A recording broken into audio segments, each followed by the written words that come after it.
কি ভাইপো, ঠিক আছে? তো চলে এসেছি আজকে একটা নতুন ভিডিও নিয়ে। আজকে কিন্তু চলে এসেছি আমরা একটা প্রমোশন শুটে মালদার ফার্নিচার লেন। তোমরা সকলেই জানো, আর যারা জানো না তারা অবশ্যই চ্যানেলকে ফলো করে রাখো। মিক্সড আপ তোমাদের ভাইপোর পেজ এবং ওয়াইস মিডিয়াকে ফলো করে রাখো। ধামাকাদার একটা ভিডিও পেতে চলেছে ফার্নিচার লেন নিয়ে। আজ কিন্তু আমাদের শুট ছিল, আর আমাদের সাথে সাথে ছিল বোকা বঙ্গের শুট। তোমরা তো অবশ্যই চিনো পুরো গিজগিজ। তো পুরো ভিডিওটা দেখতে থাকো, অবশ্যই তোমরা দেখতে পাবে। আমাদের কিছু কারণবশত কিন্তু শুট কিন্তু ডিলে হয়ে গেছিল, তাই সোহেলি একটু বসে বসে বোর হচ্ছিল। তাই মেয়েরা সচরাচর যা করে থাকে মুখটা একটু ভেঙচে দেয়, তাই করলো। সোহেলি আর ওয়েট না করে রূপদাকে কিন্তু বলতে চলে গেল যে তাড়াতাড়ি শুটটা চালু করো, আমরা আর থাকতে পারছি না, আমাদেরকে বাড়ি যেতে হবে। আর এই দেখো এরই মধ্যে চলে আসলো বোকা বং। তো যারা যারা বোকা বংকে ভালোবাসো ভিডিওটি লাইক করে শেয়ার করে দাও। আর আমরা প্রত্যেকটা শুটে গিয়ে কিন্তু দারুণ মজা করি, দারুণ এনজয় করি। আর এরই মাঝে যদি ওয়াইস মিডিয়া টিম থাকে তাহলে তো কোনো কথাই নেই। তো বোকা বংয়ের সঙ্গে কথা বললাম, অবশ্যই খুব ভালো ছেলে, দারুণ ছেলে, খুব মিশুকে ছেলে, সবার সঙ্গে তাড়াতাড়ি খুব মিশে যায়। আর আমাদের শুট হতে হতে কিন্তু অনেকটা দেরি হয়ে গেছিল, তাই আর দেরি না করে শুট কিন্তু আমাদের চালু করে ফেললাম। আর এই ভিডিওতে কিন্তু বেশি কিছু দেখালাম না, কারণ পরবর্তী ভিডিও কিন্তু ধামাকাদার হতে চলেছে। তো তার জন্য কি করতে হবে ভাইপোরা, পেজ কিন্তু অবশ্যই ফলো করে রাখো। দারুণ দারুণ কিন্তু অফার নিয়ে আসছে এই ফার্নিচার লে। তো চলো শুট তো চলতেই থাকবে। আর বোকা বংয়ের মুখ থেকে ডায়লগটা শুনতে চাও নাকি পুরো গিজগিজ?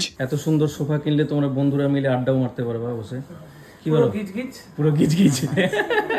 আর সোহেলি এখানে ফার্নিচারে শুট করতে এসে গাছ লাগান প্রাণ বাঁচানোর শুট করতে লাগলো না। সত্যি যা গরম পড়েছে, আমাদের তো গাছ লাগাতেই হবে। একটি গাছ একটি প্রাণ, গাছ লাগান প্রাণ বাঁচান, কথাটা কিন্তু সত্যি। আর এখন যা অবস্থা, মাটির নিচে জলের লেয়ার কিন্তু একদম কমে গেছে। এক সময় আমরা কত জল নষ্ট করেছি, কত জল অপচয় করেছি, কিন্তু এমন সময় আসতে চলেছে যে মানুষ এক ফোঁটা জলের জন্য প্রাণ হারাবে। তার আগেই আমাদের সকলকে সচেতন হতে হবে। তো যাই হোক ভাইপোরা, আজকের শুট কিন্তু দারুণ মজা করে কাটালাম। আর এখন আমাদেরকে বাড়ির উদ্দেশ্যে রওনা দিতে হবে। অনেকটাই লেট হয়ে গেছে, বাইরেটা অন্ধকার হয়ে গেছে। আর রাত্রিবেলা বিশেষ করে তো ভূত পেতনি দেখা যায়। ভূতকে দেখে আমার অবশ্য ভয় লাগে না, পেতনিকে দেখে ভয় লাগার কোনো বিষয় নেই, কারণ আমার সঙ্গে পেতনি সবসময় থাকেই।